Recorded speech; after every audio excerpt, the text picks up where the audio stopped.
और चंद शेर और गज़ल के मतलब हाज़िर खिदमत है।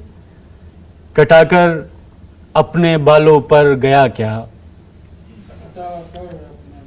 कटाकर अपने बालों पर गया क्या, वो यादों का मुसाफिर घर गया क्या। मुझे अब तुम बुरी लगने लगी हो,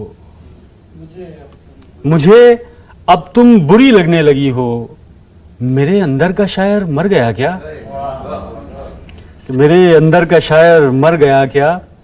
गुबार आलूद हैं दिल की फिजाएं, गुबार आलूद हैं दिल की फिजाएं, तुम्हारी याद का लश्कर गया क्या। और यहाँ तो दूर तक कोई नहीं है, यहाँ तो दूर तक कोई नहीं है, मैं अपने आप ही से डर गया क्या। और गज़ल का आखिरी शेर और इसके बाद इजाज़त। मैं अब आईना कम ही देखता हूँ, मैं अब आईना कम ही देखता हूँ, मेरा खुद से भी अब जी भर गया क्या। बहुत शुक्रिया हज़रात। कटाकर अपने बालों पर गया।